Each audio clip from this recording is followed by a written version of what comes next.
Oke, kita mulai ya. Selamat malam teman-teman semua, selamat malam Susyung Rudi. Hari ini kita akan ditemani oleh Susyung Rudi, ya, yang tentunya teman-teman di sini udah nggak asing ya. Susyung Rudi ini profesinya sekarang ini di samping sebagai hipnoterapis dan juga sebagai Shinsei ya Susyung Rudi ya. Nah, Susyung Rudi akan membawakan mengenai memahami organ tubuh menurut tradisional Chinese medicine ya. Jadi di sini kan kita dengan judulnya daily mindfulness. Jadi dalam keseharian kita bagaimana kita bisa mindful. Dan dalam arti kata kita lebih memperhatikan ke dalam diri kita daripada keluar. Di antaranya bagaimana mengatur pikiran sadar kita, mengatasi pikiran bawah sadar kita, mengendalikannya dan sebagainya. Ya, dan apa yang Susyung Rudi akan sampaikan itu juga bagian dari bagaimana kita memperhatikan diri kita, ya, kira-kira seperti itu. Nah, sebelum kita mulai, mari kita latihan nafas dulu seperti yang diajarkan oleh Susyung Hengki ya, dengan hitungan sampai 50 ya. Tarik, perutnya dikembungkan, buang, perutnya dikempiskan. Ya, oke, kita mulai, kita tutup mata kita sampai hitungan 50 ya. In, out. In, out. In, 2, 3, 4, 5,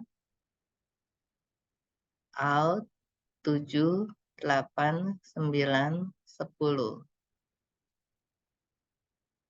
In, 12, 13, 14, 15, out, 17, 18, 19, 20. In, 22, 23, 24, 25, out, 27, 28, 29, 30. In, 32, 33, 34, 35, out, 37, 38, 39, 40. In, 42, 43, 44, 45, out, 47, 48, 49, 50. In, out.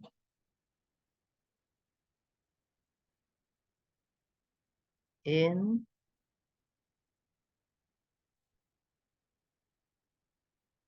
out.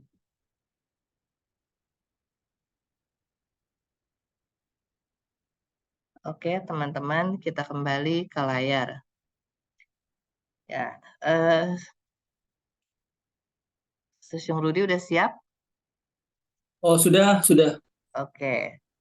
Ya, silakan Susyung Rudi. Baik. Selamat malam, Ibu Wileng, Bapak Ibu teman-teman semua. Sehat-sehat semua ya malam hari ini. Ya, Baik, sehat. baik, Sehat. senang sekali kita kembali berjumpa dalam acara Daily Mindfulness. Nama saya Rudi Suryana. Saya tinggal di Depok, Cisalak. Oke. Itu saja perkenalannya. Saya ingin hari ini kali keberapa ya? Mungkin keempat. Hari ini kali keempat dapat kesempatan untuk mengisi acara di Daily Mindfulness. Hari ini saya mau bawakan topik mengenai bagaimana kita memahami organ kita. Baik, saya izin share screen. Sebentar. Bentar ya, rupanya. Oke, kelihatan jelas ya? Jelas, Sosyong. Baik, Jelas, jelas. jelas ya. Ya. Baik, eh, Bapak Ibu, sesiung sece semua, eh, seringkali kita bertanya kepada diri kita sendiri, kita sudah makan teratur.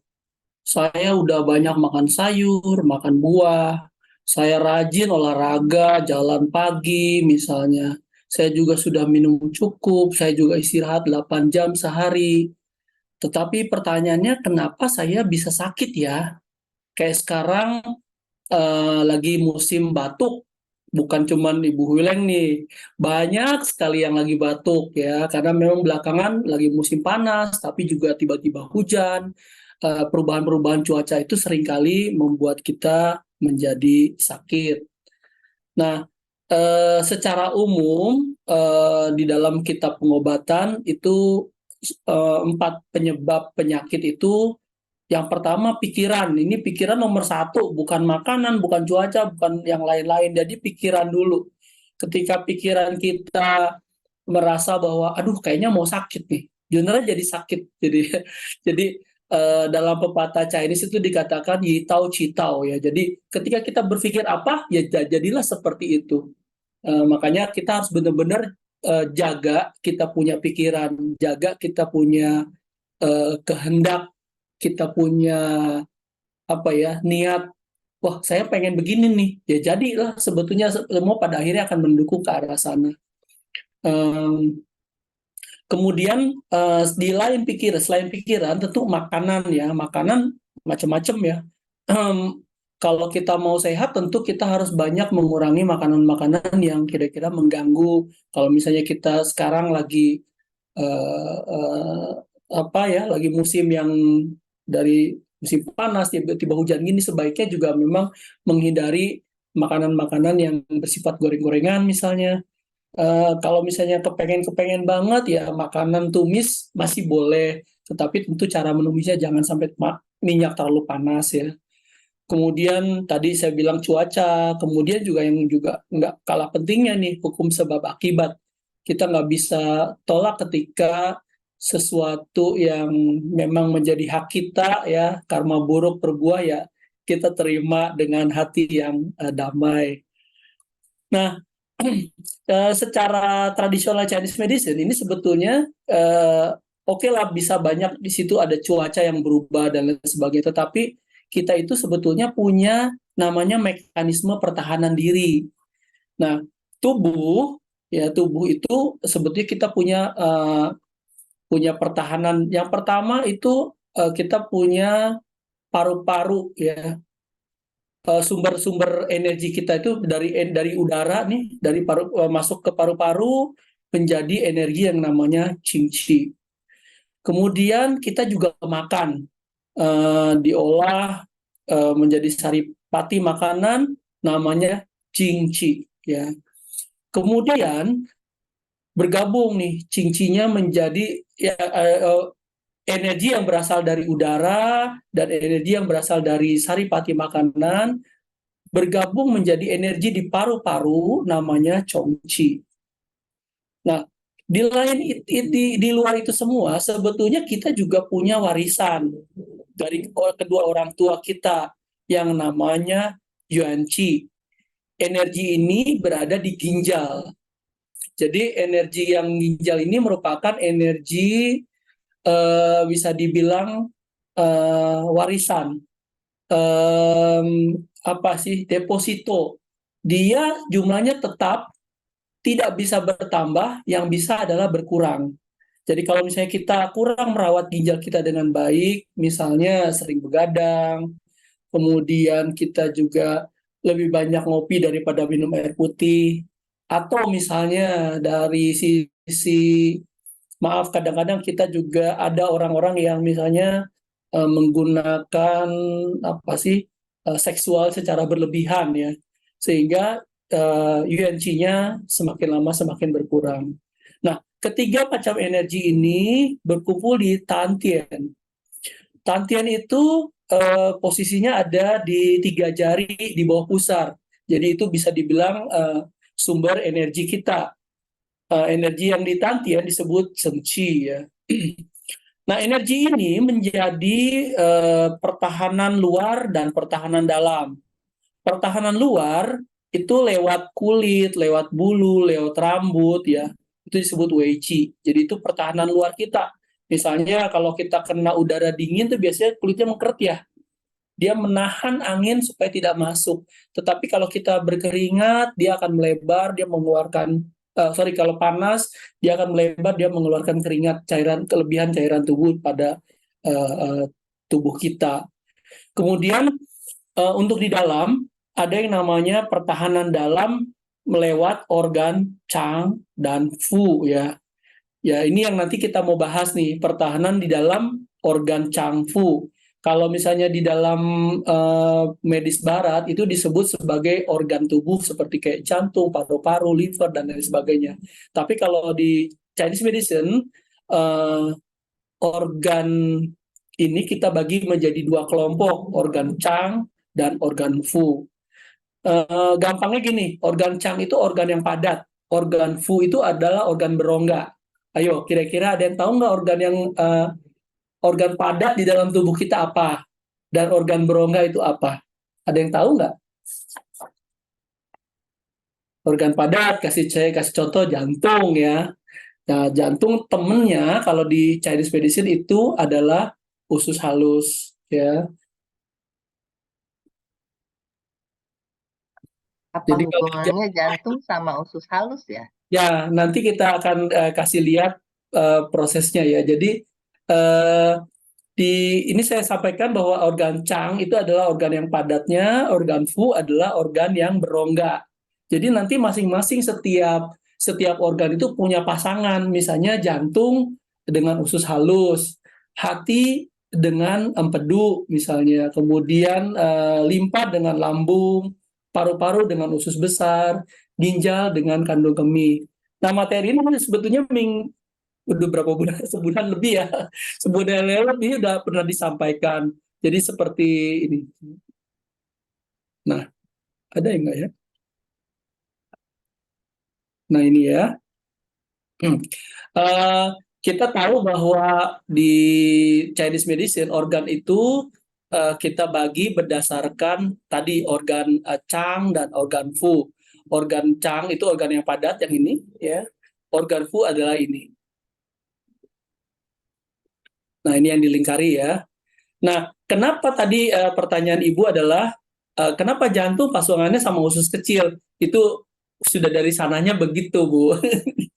Jadi ini adalah yang mewakili unsur api ya, jantung dengan usus kecil, kayu sebetulnya kayu dulu ya, kayu dari hati dengan empedu, kemudian jantung usus kecil, limpa dengan lambung, paru-paru dengan usus besar, ginjal dengan kandung kemih.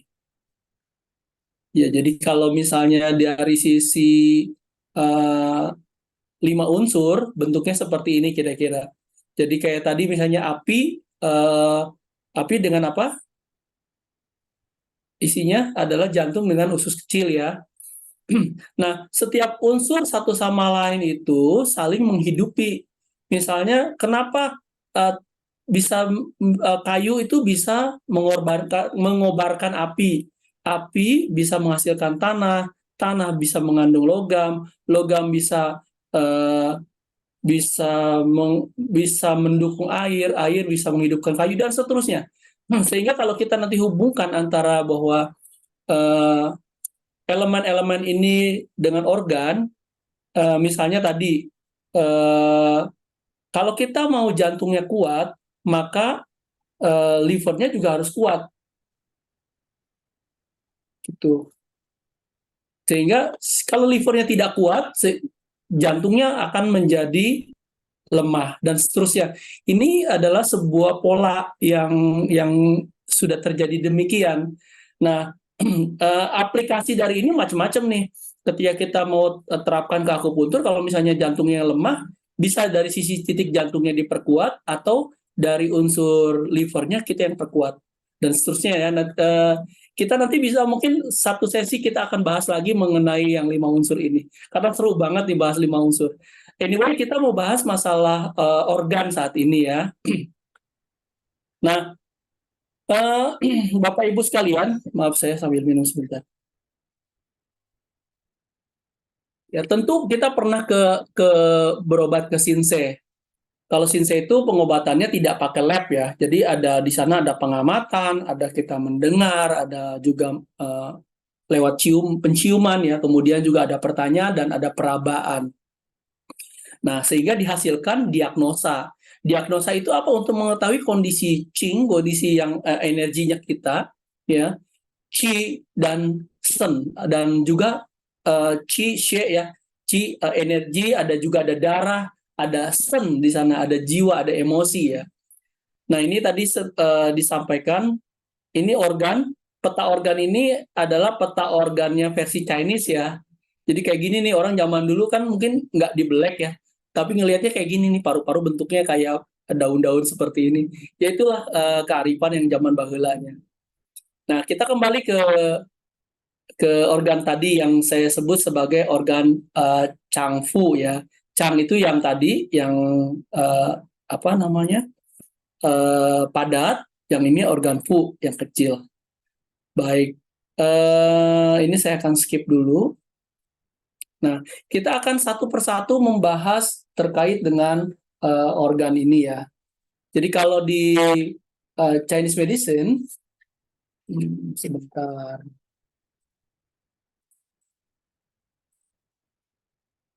ya. Ini ya, jika jantung mengatur aliran darah, maka hati disebut-sebut juga bisa menyimpan darah dan meregulasi pelepasannya ke dalam tubuh sesuai keperluan.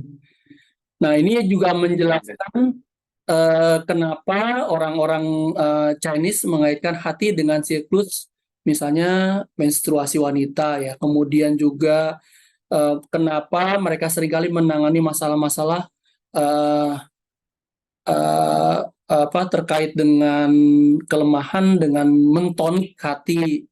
Kemudian juga hati juga meregulasi aliran qi atau cairan energi vital ini bersirkulasi dalam tubuh kita. Kemudian juga uh,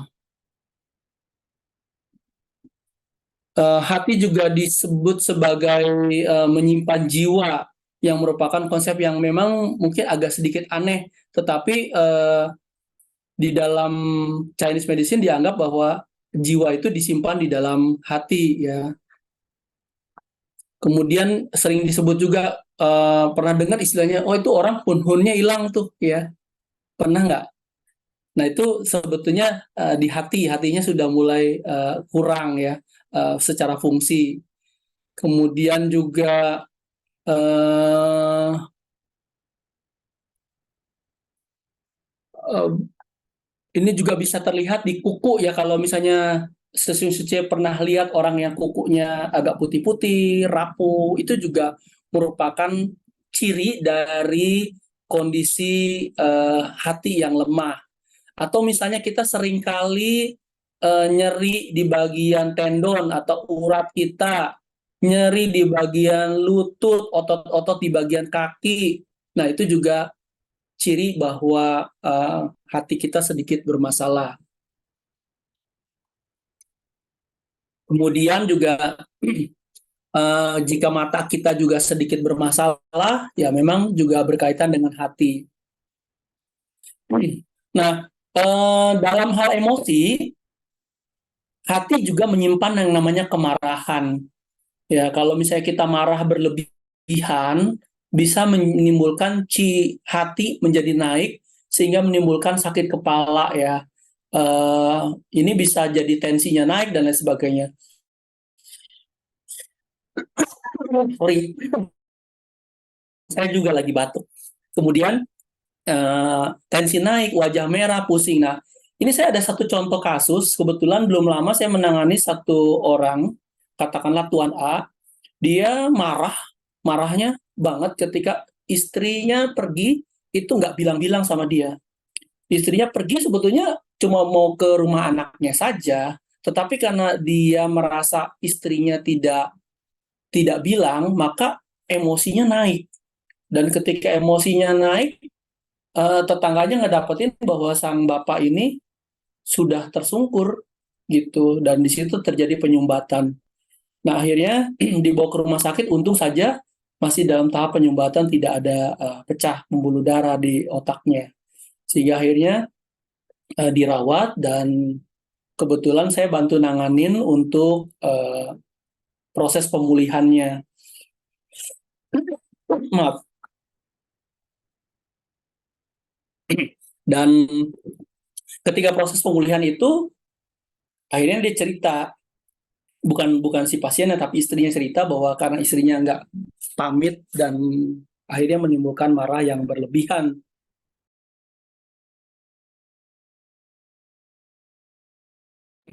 Ya itulah. Jadi Bapak Ibu sekalian, teman-teman, pastikan kita juga tidak eh, harus bisa betul-betul bisa mengontrol emosi kita ya. Jangan sampai kita marah yang berlebihan menimbulkan eh, ki hati naik ya, sehingga bisa menimbulkan stroke. Nah, kemudian organ berikutnya kita adalah organ jantung ya. Ini eh, kalau orang Chinese bilang ya, jantung itu sebetulnya eh, semua mental itu ada di jantung.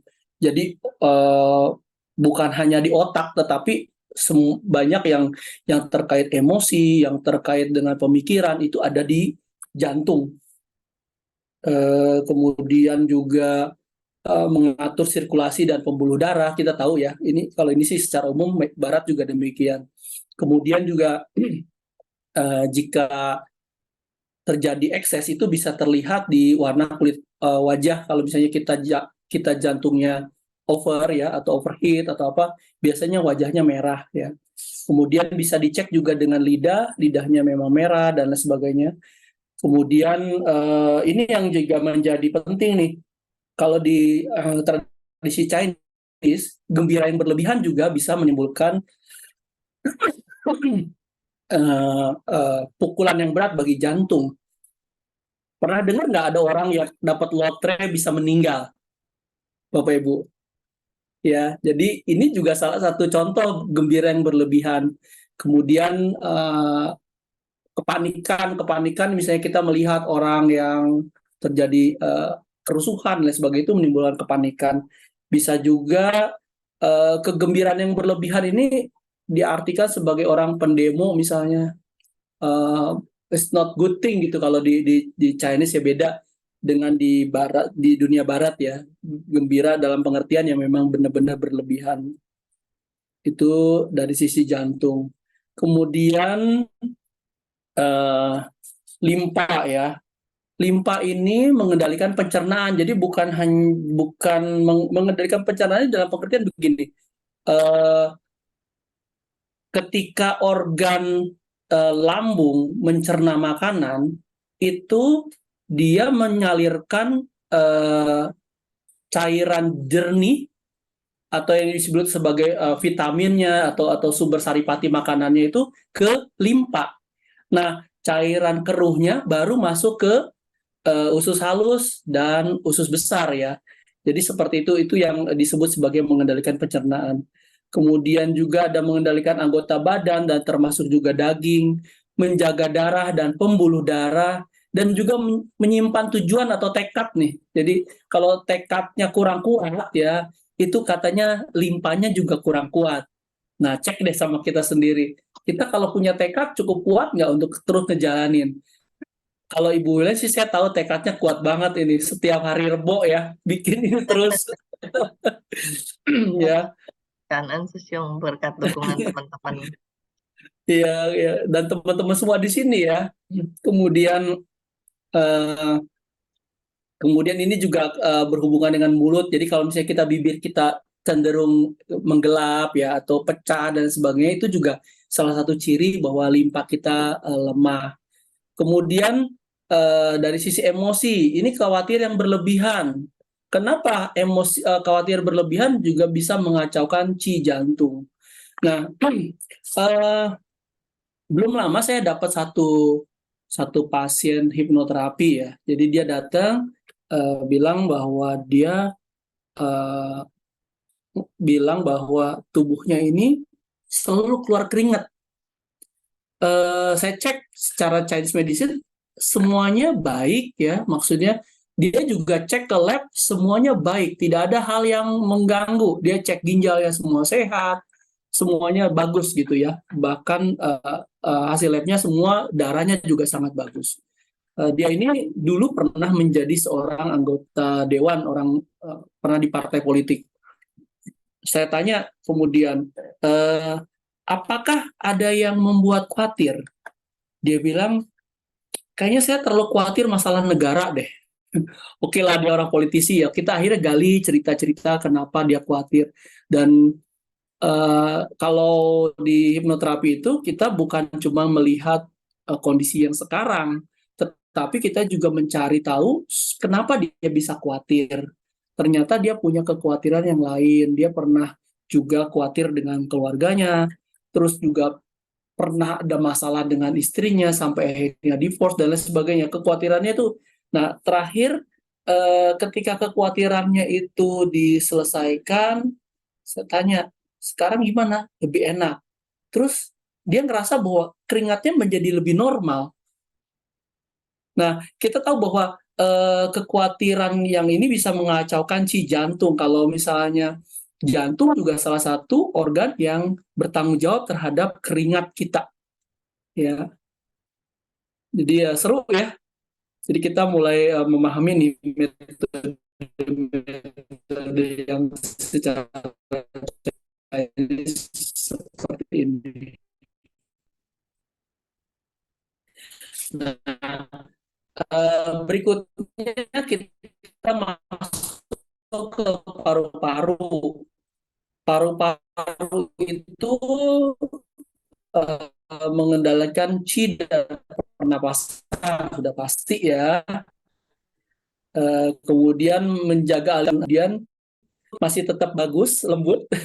Kemudian rambut ya, apakah terjadi kerontokan dan sebagainya, ini juga terkait dengan paru-paru. Nah, emosi yang berhubungan dengan hal ini adalah emosi sedih. Kenapa? Karena bisa menghabiskan qi paru. Kemudian juga emosi duka cita atau shock ya. Ini juga bisa menghabiskan qi paru. Nah, ini saya juga ada satu kasus pasien terkait dengan kesedihan yang berlarut-larut ya. Itu menimbulkan sakit paru-paru. Jadi seorang ini katakanlah Tuan B ini karena dia ditinggal oleh papahnya yang sangat mencintai dia, menyayangi dia. Oh, dia seperti anak kesayangan begitu orang tuanya nggak ada, maka dia seperti kesedihan yang terus-menerus ya. Sampai tahu-taunya dia sudah mengalami sakit paru-paru yang sudah akut ya. Sudah kronis maksudnya, ini salah tulis nih. Kalau akut itu baru, yang kronis ya. Jadi sudah bertahun-tahun sampai sesek terus, kadang-kadang ada ada flam yang nggak bisa keluar dan seterusnya. Nah, itu karena ada rasa sedih yang luar biasa. Ya. Dan ketika rasa sedihnya itu diselesaikan, tiba-tiba rasa paru-parunya lebih lega ya. Kemudian dahaknya sudah mulai berkurang dan akhirnya sekarang sudah membaik, tapi sampai sekarang masih kontrol 1 bulan sekali. Nah, organ berikutnya adalah ginjal. Nah, ginjal ini meregulasi air dalam tubuh, kemudian juga ada menyimpan esensi energi vital atau qing yang tadi saya bilang sebagai energi prenatal atau warisan dari orang tua kita nih ya. Kemudian juga menghasilkan sumsum tulang, menyimpan tekad sama seperti apa tadi tuh di limpa ya. Kemudian berhubungan dengan telinga ini bukan telinga dan juga organ reproduksi. Jadi kalau kita ada suara berdengung dan lain sebagainya, itu kalau di titik akupunktur salah satunya adalah titik ginjal ya. Kemudian organ reproduksi misalnya kalau ginjalnya bermasalah atau penurunan fungsi, banyak terkait misalnya kalau yang wanita ada keputihan, haidnya tidak lancar, kalau pria berhubungan dengan eh, ketidakmampuan berhubungan misalnya ya. Kemudian ini juga C-nya bisa terlihat di rambutnya kalau kurang baik juga salah satunya adalah ginjal ya. Gampang rontok, ada agak sedikit abu-abu, kelihatan sekali, beda sekali. Kemudian emosi yang berada di dalam ginjal ini adalah ketakutan, karena ini bisa membalikkan aliran C ginjal. Nah ini saya ada kasus juga, katakanlah Tuan Y, dan dia karena ketakutan yang berlebihan menimbulkan sakit ginjal. Jadi eh, orang dengan keluhan sakit ginjal datang ke tempat saya, kita lakukan terapi 1-2 kali, kemudian akhirnya dia bilang mau deh dicoba untuk lakukan hipnoterapi, dan ternyata benar, orang ini dulu adalah seorang eh, bekerja pada pemerintahan khusus menangani masalah-masalah surat-surat penting ya eh, di kejaksaan atau apalah gitu ya. Kemudian karena dia banyak berbuat, karena dia atas desakan atasannya banyak hal-hal yang hal-hal yang eh, tidak sesuai dengan hati dia lakukan.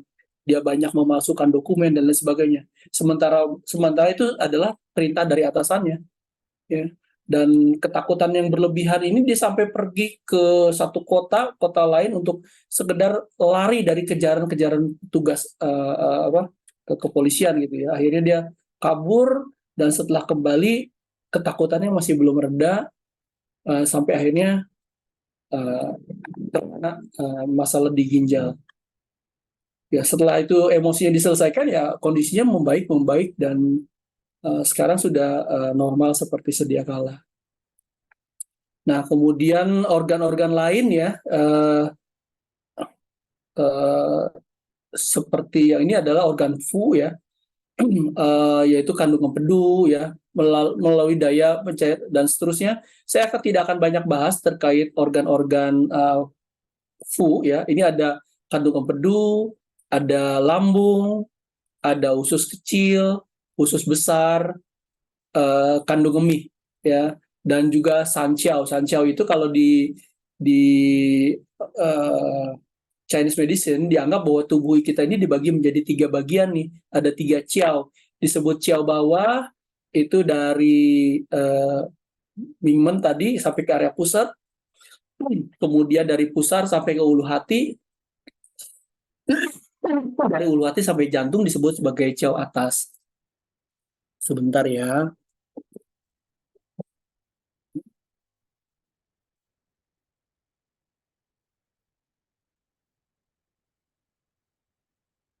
Baik, sampai sini eh, kita setelah ini akan masuk ke satu sesi yang tadi sempat saya review di depan, eh, terkait dengan bagaimana kita bisa mengetahui organ kita sehat atau uh, lagi kurang sehat. Sebentar ya. Sung, kalau boleh lihat yang lambung tadi sebentar. Oh, boleh, boleh.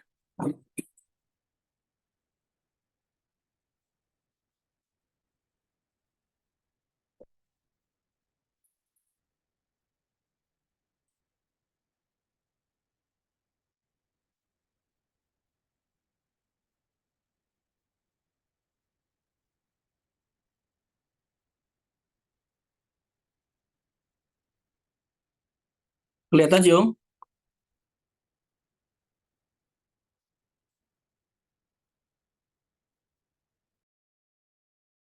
Oh, coba digedein dikit.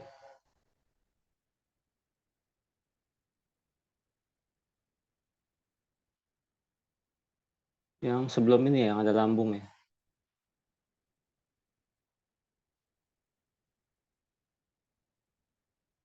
Oke, kelihatan sih? Ya, Yang eh, lambung mana ya? Ah, ini dia. ya. Jadi ini Soalnya saya suka ada sakit lambung sih, pengen baca. gitu. Jadi kalau eh Susyung Budi mau baca dulu ya, Susyung oh Budi. gitu. Saya Ini ya saya organ screenshot aja nih. gitu karena organ dari eh FU ini tidak akan dibahas banyak di pendeteksian ya. Soalnya saya pakai HP, kadang ke toilet dikit ya, kesana Oh, kemari ya. Oke, ya. sudah saya screenshot. Makasih, Susi. Oke, oke.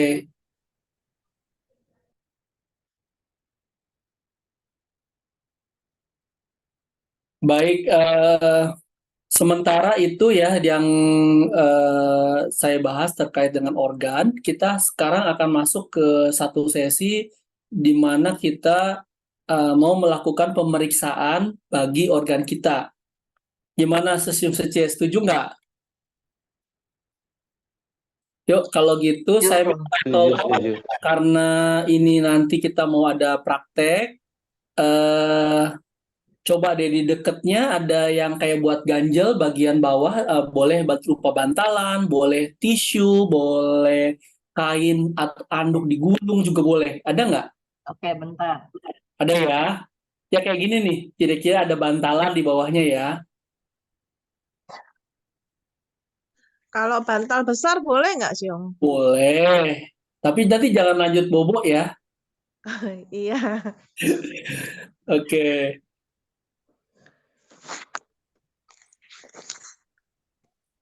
Ya, udah ya. Siap? Tangan kiri Nah, apa kanan, sih? nanti sebentar dulu. Dua-duanya sebenarnya ya. Saya kasih tahu dulu secara teori ya. Nah, praban nadi secara klinis umumnya diraba adalah denyut nadi ya. Kemudian yang dirabanya adalah arteri radialis di pergelangan tangan. Jadi menurut TCM, pembuluh darah adalah rumah bagi darah yang tersebar ke seluruh tubuh. Maka praban nadi dapat merefleksikan kondisi seluruh tubuh. Paru-paru mendominasi Qi menghadap ke berbagai pembuluh darah. Darah seluruh tubuh menggumpal di paru-paru lalu dialirkan ke dalam tubuh dan anggota badan. Kemudian lokasi yang dilewati oleh meridian tahin tangan paru-paru dapat menyelusuri penyakit dari lokasi tersebut ya dan seterusnya ya. Nah, ini yang tadi ringkasan dari yang kita baca tadi. Tangan sisi sebelah kiri, ya, tangan sisi sebelah kiri di bagian, jadi kita coba cek, perhatikan gambarnya baik-baik ya. Di bagian paling atas, ini ya, di bawahnya jempol, di bawahnya ya itu ada namanya. Kita tangannya boleh disentuh, coba masing-masing boleh kasih lihat videonya nggak? Ya, tangannya di bagian sini nih, ya, kelihatan nggak? Ya, sesuai gambar nih. Nah, kita cek tangan sisi sebelah kiri, yang ngeceknya tangan kanan aja pakai 3 jari kita ditempelin. Yang paling ujung yang adanya di bawah jempol itu adalah titik jantung. Cari denyutnya, ada kerasa denyut nggak? Ada, sampai dapat di paling ujung sini. Jadi yang di sini nih. Di bawah tulang ya. Iya, betul.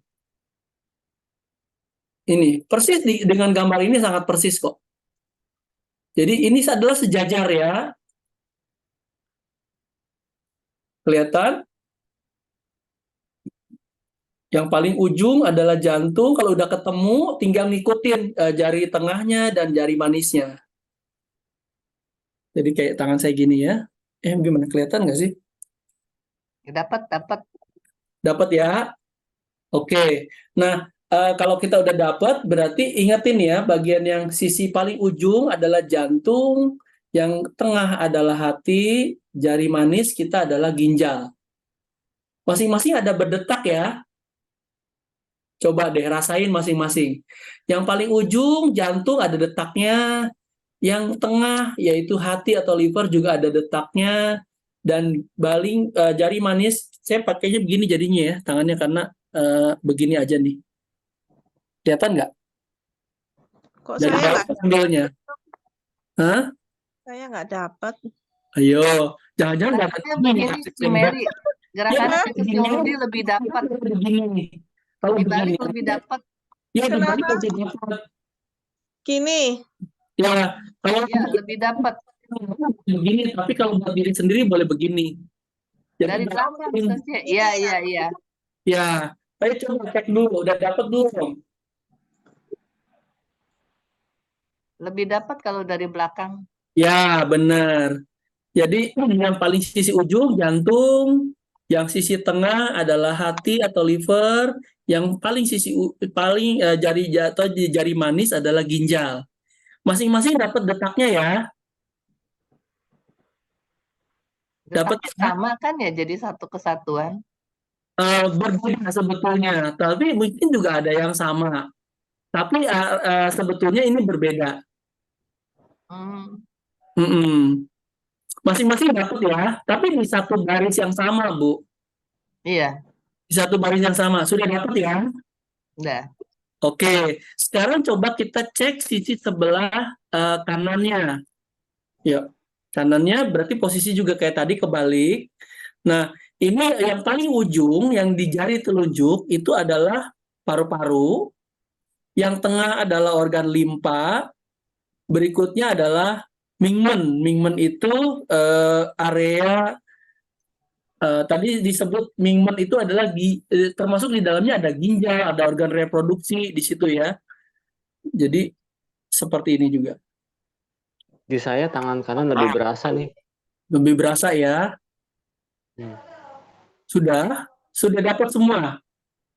Kalau dia di sini bisa cepat, bisa lambat ya. Nah, iya betul. Di bagian mana Bu bisa cepat bisa lambatnya Bu? Enggak, maksudnya apakah kalau cepat itu ada artinya, kalau lambat itu ada Oh, baik ya. Nah, tadi kan kita sudah tahu ya cara memegangnya udah tahu ya. Sekarang bagaimana kita menilainya? Jadi gini, ada perlu memperhatikan waktu, posisi dan sikap jari. Jadi kalau kita mau ini sebetulnya untuk kepada pasien tapi bisa kepada diri kita sendiri. Yang paling bagus adalah setelah kita beristirahat pas bangun tidur ya kondisi lagi sebelum beraktivitas. Tetapi kalau memang setelah beraktivitas kita boleh cari waktu untuk istirahat sebentar kira-kira 15 menit dan ini adalah satu momen yang tepat nih. Tadi kita sudah meditasi sejenak, sudah dalam kondisi yang santai, berarti bisa mendapatkan kondisi denyut nadi yang ideal ya. Oke. Kemudian tadi ini contohnya seperti ini. Sekarang mari kita catat ya. Masing-masing coba kita bikin kolom seperti ini nih. Sisi kanan itu ada paru, limpa, mingmen. Sisi kiri ada jantung, hati, dan ginjal ya. Masing-masing coba bantu bikin kolom seperti ini. Untuk sisi kanan ada paru-paru, limpa, dan mingmen. Sisi kiri ada jantung, hati, dan ginjal. Sudah?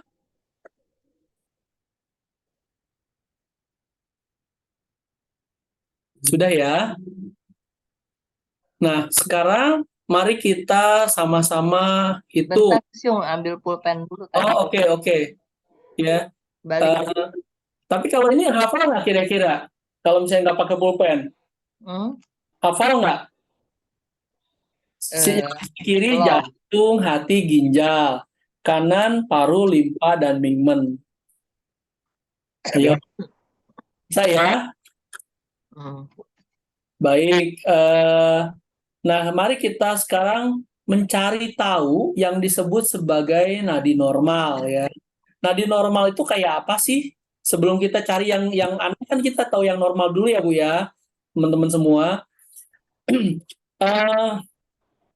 Nadi normal atau disebut juga nadi datar, denyutnya elegan, tenang, tidak mengambang, tidak tenggelam.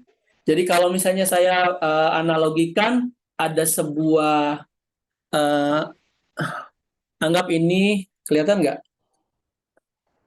Sebentar saya coba pakai botol ya supaya kelihatan.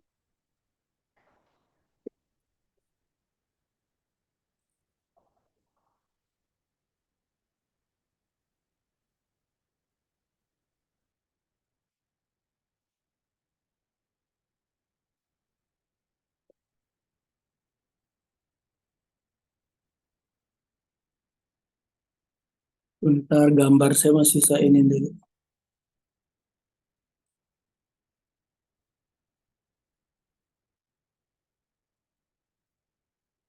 Oke.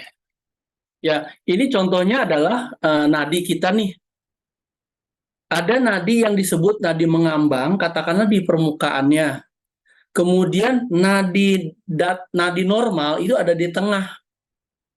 Kalau nadi yang tenggelam itu di bawah. Jadi kalau misalnya kita tadi meletakkan jari kita, baru nempel aja kok dek dek dek dek deknya udah kerasa. Itu berarti nadi kita mengambang. Nah, kalau nadi kita ditekan sedikit, baru kerasa, itu berarti di tengah. Itu berarti nadi normal. Kalau di nadi ditekan terus, kok nggak di tengah nggak berasa, ditekan lebih dalam, baru kerasa. Berarti nadi kita tenggelam. Nah, sampai sini udah cukup jelas? Iya, jelas Enggak. Sosium. Baik ya. Nah, itu tadi yang disebut sebagai kita nadi datar atau nadi normal itu posisi ada di tengah ya. Denyutnya elegan, tenang, tidak mengambang, tadi disebut sebagai tidak mengambang, tidak tenggelam ya. Iramanya teratur. Kira-kira 1 kali nafas berdenyut 4 sampai 5 kali atau per menit 60 sampai 90 kali ya. Dan terasa ada tenaganya. Yuk, sekarang kita coba cek dulu ya. Eh, apakah masing-masing nadinya normal, eh, mengambang, atau tenggelam? Boleh diambil di nadi yang mana saja. Dari 3 tadi, di kanan atau di kiri, sama aja. Silakan. Coba yuk kita latihan yuk. Coba. Bisa? Kita hitung 1 menit ya, Siung. Sebentar dulu. Untuk mengecek aja dulu bahwa posisinya normal atau mengambang atau tenggelam. Bisa Sosium, saya sebelah kanan, saya agak normal, tapi detaknya cepat bluk bluk Oke. bluk. Nah, sekarang boleh kalau terkait tadi kalau sudah kita tahu bahwa nadi kita anggap nadinya normal ya. Ada yang tenggelam nggak nadinya? Ditekan sampai nggak kerasa baru udah agak dalam banget baru kerasa. Ada nggak? Atau baru disentuh dikit aja udah berasa duk duk duk duknya. Kayaknya saya tengah nih. Tengah ya. Oke. Yang lain bagaimana? Sudah bisa? Baru disentuh sudah Baru rasa. disentuh, baik. Nah, sekarang coba kita cek nadinya. Sebetulnya ini bisa dilakukan pada saat kalau kita pakai tensi yang digital atau pakai apa namanya oksigen ya oximeter itu juga bisa ketahuan sih detak jantung per menitnya berapa. Kalau misalnya kita mau hitung, kalau 1 menit kelamaan boleh di 1/2 menit misalnya. Coba silakan pakai, saya bantu pakai ini ya, pakai timer ya. Kita coba di 30 menit, di 30 menit masing-masing dapat detak jantung berapa, nanti tinggal dikali 2. 30 detik. Ya 30 detik nanti tinggal dikali 2, sehingga kita mendapatkan angka di 1 menit. Ya, setuju ya? Yuk kita sama-sama mulai ya. 1, 2, 3.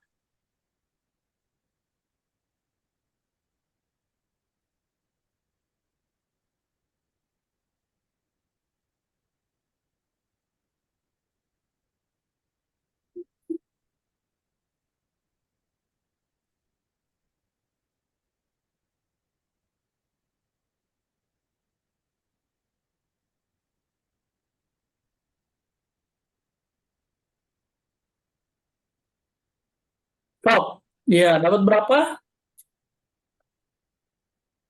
Kayaknya 30 Siung. 35. 30 ya. Ibu berapa, Bu? 35. 35 kali 2, berarti masih normal ya. Oh, Detak jantung per menitnya masih normal. 40. Ya, 40. 40 berarti sudah di 80 ya, masih bagus ya. Ada nggak yang di angka 45? Ada nggak di atas 45? Saya 40 Sesiung. 40 masih nggak apa-apa. Tapi kadang hilang terus timbul lagi. Tapi ngitungnya tetap sesuai ini kan, detak jantung ya. Iya, Baik, berarti 40 masih di 80, berarti masih dalam kondisi nadi yang normal. Nah, berarti kita sudah tahu nih, tadi ya, ada yang namanya nadi eh, normal, nadi tenggelam, nadi mengambang, dan kecepatan ya. Baik, sekarang saya akan masuk ke apa sih yang disebut sebagai nadi mengambang. Jadi kalau misalnya sesium C Bapak Ibu baru tekan lembut sudah terasa kalau ditekan malah melemah ya, itu namanya bisa dibilang sindrom piau atau sindromnya masih baru. Misalnya baru masuk angin ya, baru kena flu kayak gitu. Jadi begitu ditempel aja udah kerasa. Kalau ditekan malah hilang. Ada nggak yang seperti itu? enggak sih. Enggak ya? Oke. Kemudian kalau nadinya tenggelam ya, nadi tenggelam itu kalau ditekan lembut tak terasa kuat. Kalau ditekan kuat baru kerasa. Itu namanya sindrom Lee atau penyakitnya sudah masuk ke dalam yang organ tadi. Ya, jadi kalau yang tadi yang pertama itu masih sindromnya Piau, kalau yang berikutnya sindrom Lee ya atau sudah masuk ke dalam. Kemudian ini kelihatan, bentar. Kalau nadinya lambat, ada nggak yang lambat banget? Jadi tadi kalau misalnya standarnya adalah 60 sampai dengan 90 per menit, ini adanya di bawah 60, ada? enggak Sesiung normal. Normal ya. Ibu tadi gimana, Bu? Nadinya lambat nggak? Enggak, tadi 34. 34 berarti kan 68 ya, masih normal. Jadi belum masuk ke sindrom dingin. Mungkin baru mulai-mulai loh, Bu. Hmm. Ya. Oke, sekarang berikutnya nadi kuat. Denyutan penuh tenaga, ada nggak? Yang kalau dibilang kok berasanya kayaknya mantap benar nih denyutnya, ada. Sesium tadi berasa gitu nggak?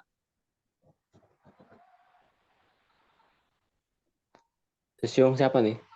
Sesium tadi ya, lupa tadi yang bilang yang pakai HP ya tadi. Oh, saya. Lumayan kencang, tapi sekencang apa ya, Sesium? Lumayan sih berasa.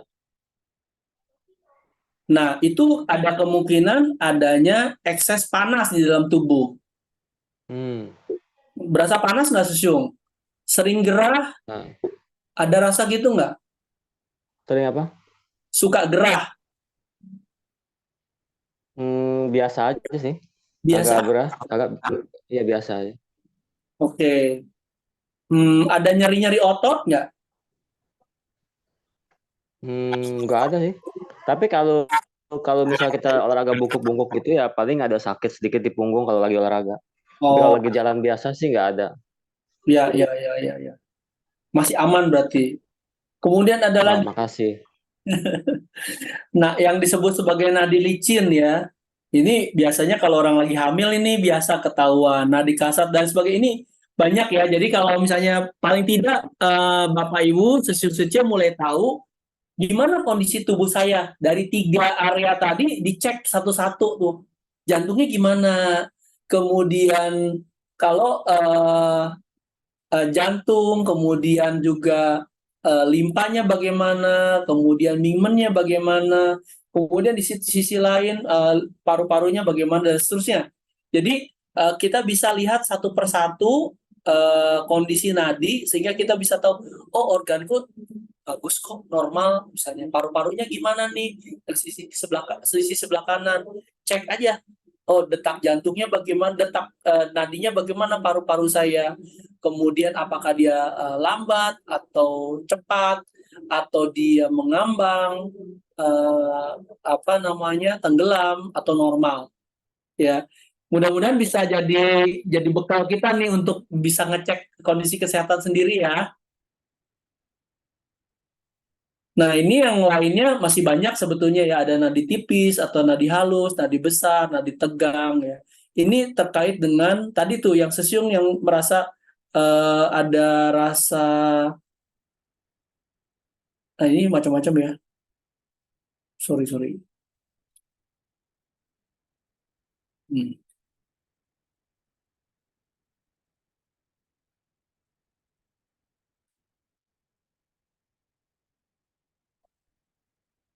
Oke.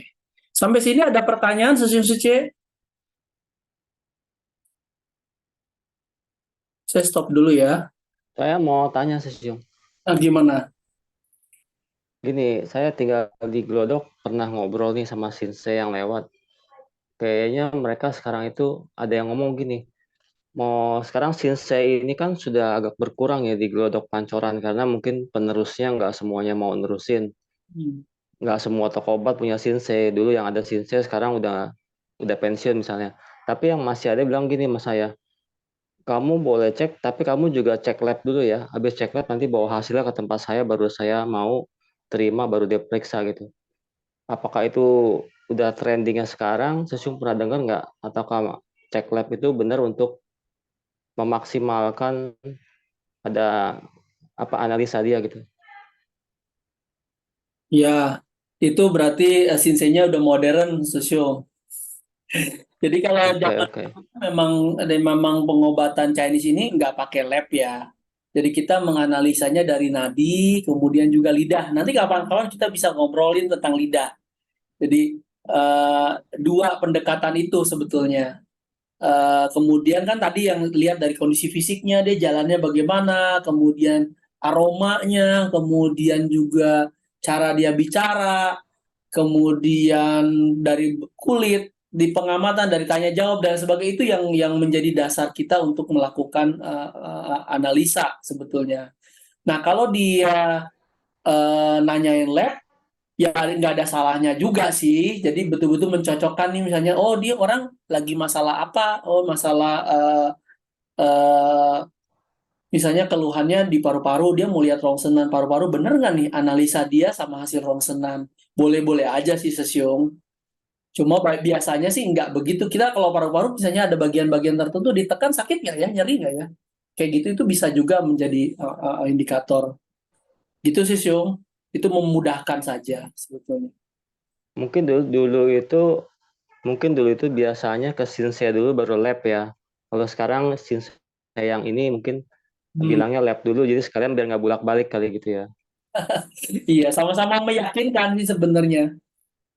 Si Z juga Oke. merasa nggak yakin ya sambil cek lab, atau mungkin si pasiennya juga nggak yakin, dia bisa ngambil ke lab juga.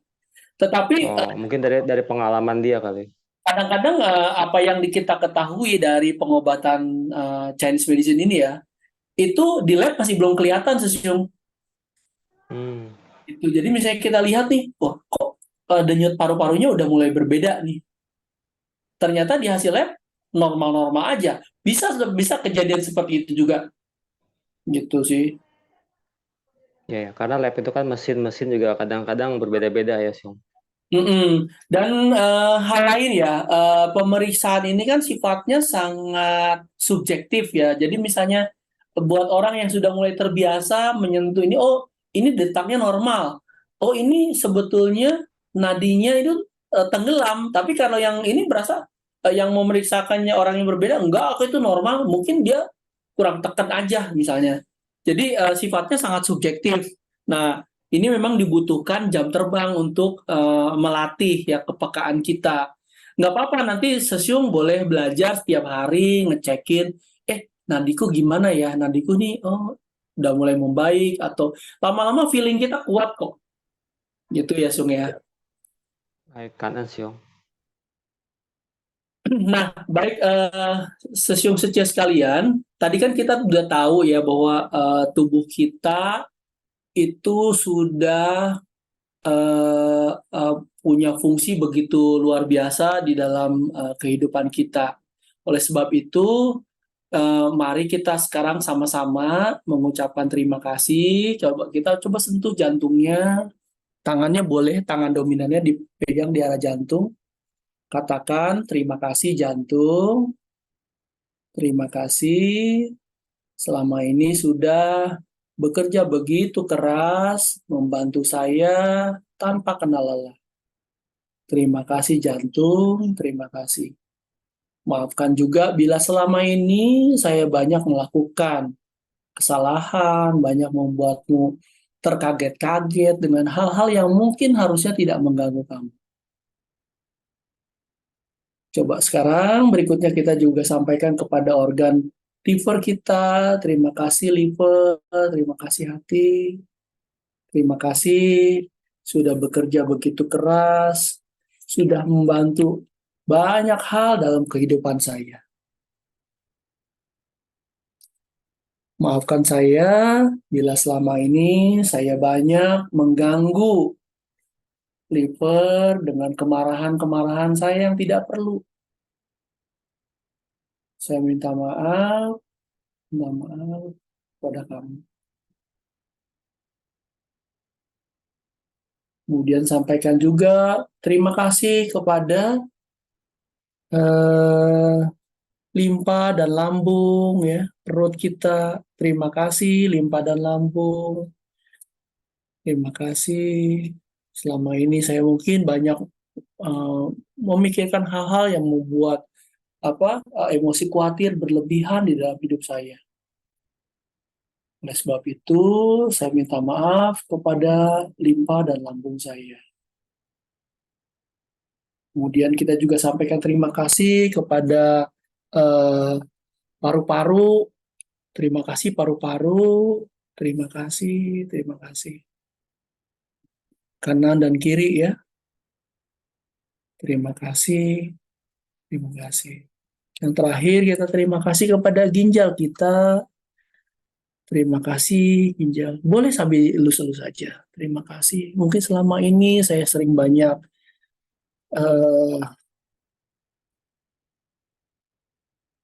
memikirkan hal-hal, ketakutan-ketakutan yang tidak perlu dalam hidup saya. Saya juga mungkin banyak minum es atau mungkin juga kurang minum air putih. Terima kasih, terima kasih. Baik.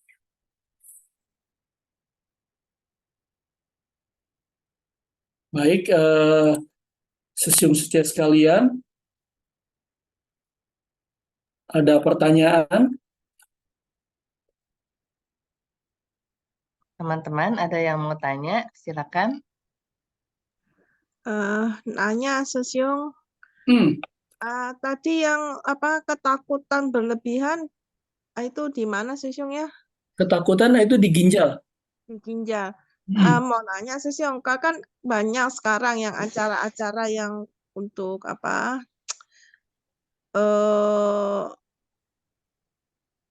kayak yang indigo gitu loh Sesiung, yang pergi ke rumah yang menyeramkan itu kan bisa menyebabkan ketakutan gitu. Itu ngefek nggak ya Sesiung? Ya, selama kita tidak memaknai ketakutan itu secara berlebihan saja sebetulnya. Jadi kalau misalnya kita lihat saja, kalau misalnya memang pas kita kan nggak bisa mengontrol urusan orang lain ya, acara TV segala macam. Kalau misalnya kita rasa, aduh, saya kalau nonton ini bisa takut nih, ya mendingan kita nggak usah nonton. Ya, tetapi kalau kita memang tetap pengen nonton, kita maknai saja, oh itu cuma hiburan. Jadi selesai di situ saja. Kalau seumpamanya mengalami sendiri sampai ketakutan gitu, gimana Sesiung? Bisa mempengaruhi nggak Sesiung ke ginjal Bisa gitu? berpengaruh. Oh, pengaruh ya. Ya. Oke. Kalau cuma sekali mungkin nggak apa-apa ya Sesiung. Memang punya pengalaman apa kelihatannya Bu Mary, Sece Mary punya ini nih, Enggak, nanya aja. Eh, ada anggota keluarganya yang melihat makhluk seperti itu? Ya sih, sampai ketakutan, sampai teriak-teriak gitu. Hmm, ya baiknya diselesaikan, misalnya boleh ke tempat hipnoterapi juga boleh seperti itu. Oh gitu ya. Jadi Oke, supaya oke. bisa tahu dan berdamai dengan dirinya sehingga tidak menimbulkan trauma ya. Eh, mau nanya lagi, Sosyong, penyakit kenapa ada hubungannya dengan sebab akibat ya? Hmm, iya, sebab akibat itu kan hukum tabur tuai ya. Kalau kita percaya karma bahwa kalau kita banyak melakukan hal-hal yang buruk, eh, suka menyakiti makhluk lain, ya itu bisa jadi sakit-sakitan. Kemudian juga kita banyak function itu menimbulkan kebahagiaan bagi makhluk lain, ya kita juga akan menjadi lebih sehat. Seperti itu sih. Itu beneran ya, Sosyong, bukan? Maksudnya kalau secara logika kok rasanya kok gimana gitu ya? Oh, saya ada satu kasus ya, ya orang ini sudah didiagnosa sudah bisa dibilang 1 tahun lagi usianya. Kebetulan saya ada satu teman yang punya punya kemampuan Dan lah, apa sih indera keenamnya lah ya. Jadi dia bilang hati-hati nih, orang ini sudah terminal nih, sudah menjelang apa mau pergi, mungkin bisa setahun, bisa 6 bulan ya. Kemudian saya percaya bahwa dia tuh sebetulnya masih muda ya, jadi apa yang harus dilakukan ya, saya sih nggak mikir untuk gimana gimana, yang jelas ya banyak berbuat baik aja, bikin satu hal yang positif, bikin memberikan apa namanya kebaikan-kebaikan banyak orang. Jadi dia ini banyak pergi ke tempat panti-panti Werda ya, panti panti jompo, kemudian panti anak-anak yang tunadaksa ya. Terus dia banyak berderma gitu. Sekarang udah 2 tahun 3 tahun lewat, semuanya baik-baik aja gitu ya. Terus pas saya tanyain lagi gimana, kok beda ya, kata si teman saya yang indigo ini, kok beda ya sekarang ya. Kemarin katanya udah kondisinya udah kayak gitu, udah ngeri katanya. Begitu. Jadi dari cerita itu saya merasa bahwa ya semua ada sebab akibat ya. Tapi kalaupun memang misalnya kita karmanya memang sudah sampai bahwa kita harus pergi, ya paling tidak kita punya bekal saja untuk perjalanan kita berikutnya. Mungkin Oh, tambahin Bu. iya, iya, oke. Ya kan, Sosyong. ada lagi yang mau tanya atau mau sharing?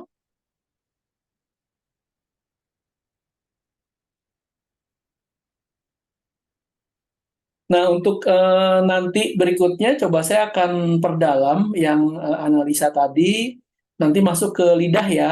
Lidah juga seru. Eh, Sambil foto Siapin lidah, kaca dong ya, siapin cermin ya. siapin foto lidahnya kalau boleh. Jadi nanti misalnya paling ideal foto lidah itu pagi-pagi bangun tidur, jangan minum apa-apa dulu, nggak boleh kumur-kumur. Di foto lidahnya sampai nyala gitu. Dan fotonya jangan pakai yang beauty ya. Fotonya bener-bener aja dan gak usah kelihatan mukanya, foto lidahnya doang. Yang nggak usah jaim, nggak usah pendek kayak gitu, tapi gitu ya, di foto bagian lidahnya saja. Terus nggak pakai efek blur, nggak pakai efek beauty apapun.